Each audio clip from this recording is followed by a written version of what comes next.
The day finally arrived for me to head to the cardiologist. The hospital referred me to a practice, but I decided to find my own. I'm sure the folks they referred were perfectly fine, but I was determined to find a black cardiologist. No, I won't apologize for that. Hubby has been seeing a cardiologist for 2 years now.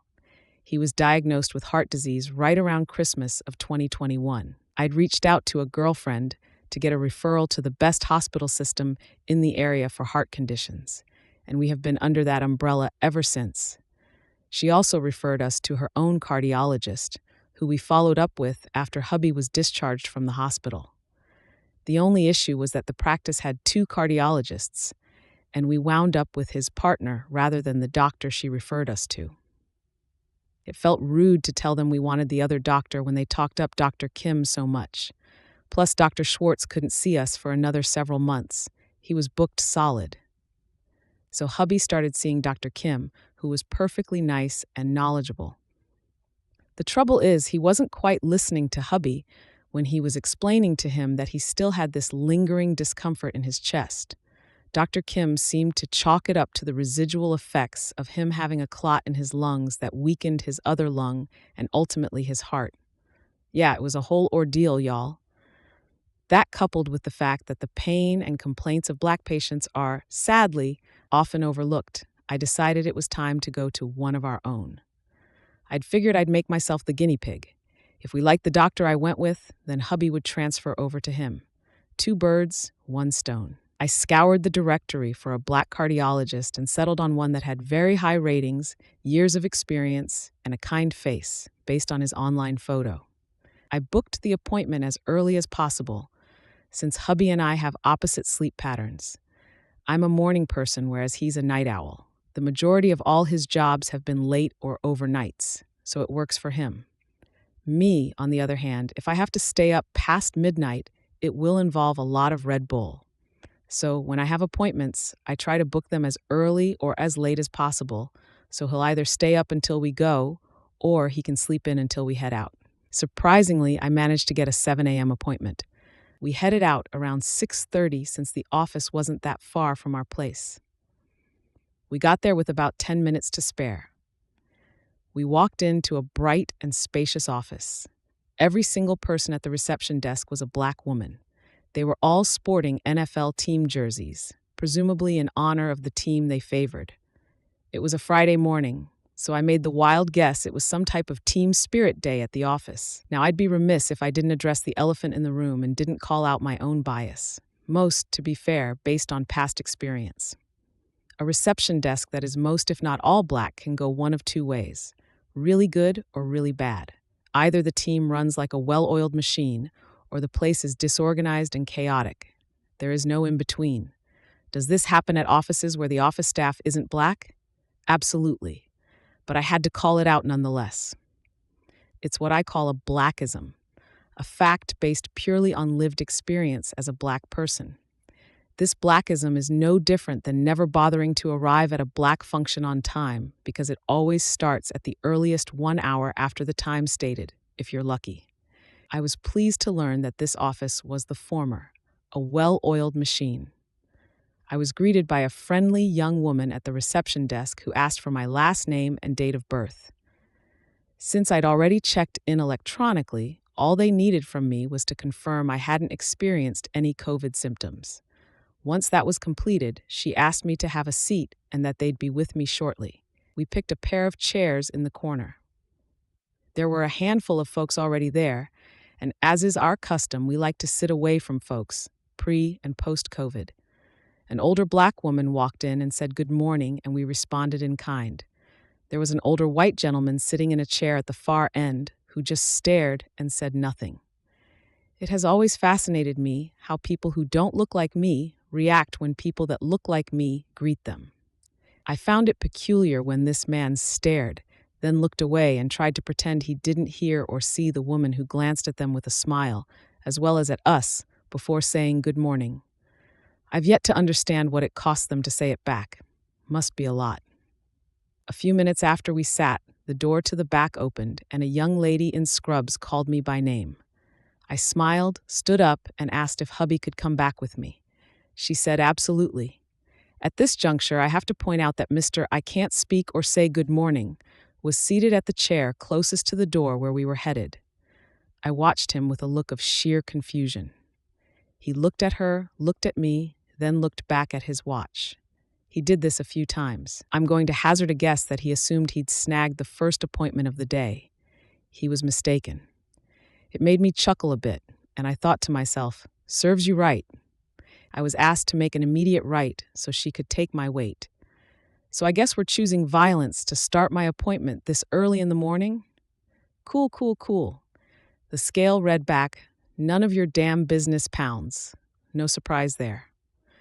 She then walked me over to one of the exam rooms and asked me to take a seat so she could take my pressure and my oxygen levels. Afterward, she told me the doctor would see me in a few minutes. My pressure was high. I wasn't surprised. She asked me if I have a history of high blood pressure. I told her nope, that I was just anxious about the visit. She nodded in understanding and said she would take it again in a bit. She stepped out for a few minutes, and when she came back and took my reading, it had dropped a few points. She seemed satisfied. Okay, the doctor will be in a few minutes to see you. I thanked her, and as she was heading out, hubby asked, can you tell me where the restroom is? One of the heart meds he's on is a diuretic. It's a fancy term for medicine that makes you pee more than usual. Because they'd found a blood clot in one of his lungs, and on account of his heart disease, they put him on medication that would ensure fluid didn't build up around his heart or lungs. I, for one, was grateful.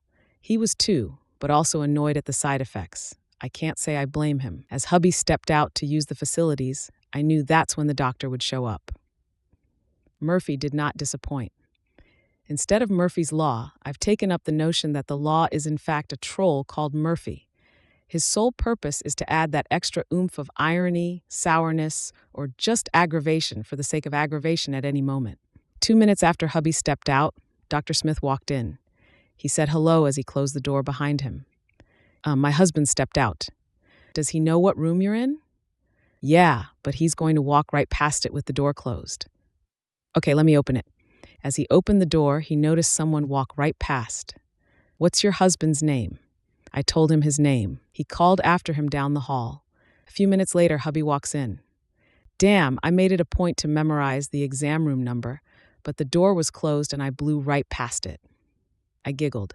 We know each other entirely too well. Dr. Smith introduced himself again and then asked what brought me here. I told him about my ER visit, the symptoms that led me there, and what they recommended on discharge.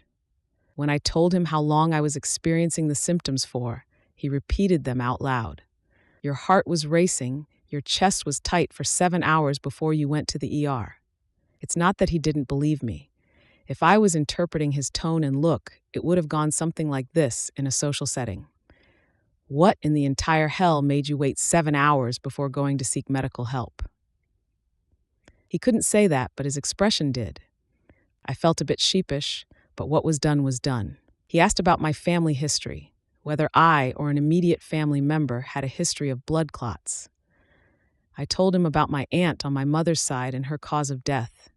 Have you had any leg swelling? Yes, but no one listens to me. He looked puzzled. I pulled up my dress to show my legs covered by black tights underneath. I had surgery on my left knee, so it might be because of that, but my left leg is bigger than my right leg. I pointed where the difference was. I just don't think they pay any attention because I'm fat. Look, I know I'm a big girl, but I also know that this leg didn't always look like this. He looked at both intently, pressing on the left and then examining the exact spot on the right. For once, I didn't hear, oh, it's just your makeup, or I don't see any swelling. I'd like to rule out heart disease and make sure there aren't any blood clots in your legs. Okay, I'm going to schedule an echocardiogram and a venous Doppler. The first would take pictures of my heart. The second would take pictures of my legs.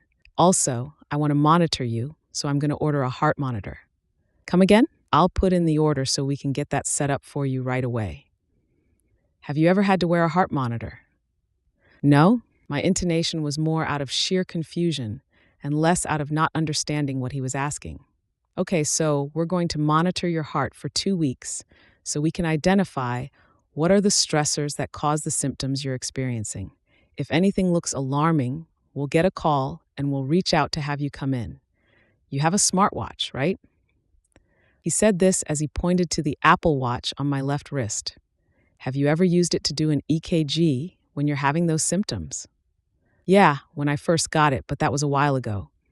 They're surprisingly accurate. So I would get in the habit of doing an EKG whenever you feel those symptoms so you can keep track as well. I'll be damned, so I still need to do the heart monitor.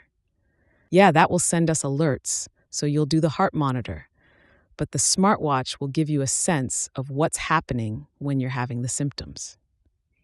Okay, I'm going to put in this order. The nurse will be right with you. If anything comes up between now and your next visit, just call the office. Do you have any questions? We both shook our heads no. It was nice to meet you both. Take care. We repeated the same pleasantries and sat there as we absorbed what he'd just thrown at us. There wasn't really much time to soak it in, though, since no sooner had he said that a nurse came into the exam room. She was quite tall, but looked no more than 20. Hi, my name is Aisha, she said with a lisp so thick it was hard to place her accent. She walked over to the small metal table and proceeded to empty out the contents of the white padded envelope she was carrying.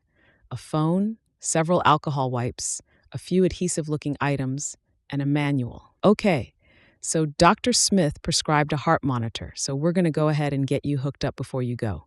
Come again now? I don't know why I thought I would go somewhere else to get the monitor, or that it would arrive in the mail. I was really curious now about all the items on the table.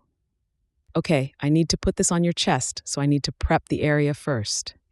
I managed to clear enough room without having to take off my dress for her to swab me with the alcohol wipes. Once the area was dry, she grabbed the butterfly-shaped contraption that sat on the table. She placed it on my chest and then grabbed the phone. I was intrigued. She clicked the phone to turn it on and went through a few prompts to connect the phone to what was now on my chest. Ah, Bluetooth. Okay, now you'll need to swap this out in a week, so use the removal wipes because this is really sticky. It will hurt otherwise. Once you apply the new monitor, you just need to pair it. You need to keep the phone close by. It will upload your vitals throughout the day and make sure you charge it every day. That's really important. Seemed simple enough. Any questions? I had none. After the 2 weeks, make sure you ship it back. Use this envelope. It's already self-addressed and paid. Just place the phone in the envelope, seal it, and mail it. I nodded in acknowledgement. Okay, you're all set. Take this to the front so they can set you up for your echocardiogram and Doppler. She handed me papers I was to take to the front desk.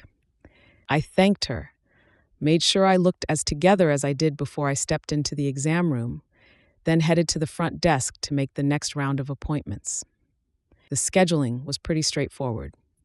It would be a few weeks, though, because there was nothing available for the times we were hoping to do the tests. So I settled on a few dates, a few weeks out.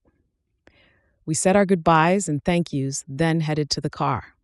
And once we were in our car, away from prying ears, I turned to hubby and said, "So did you have wife goes to see cardiologist and leaves with a heart monitor on your bingo card for 2023?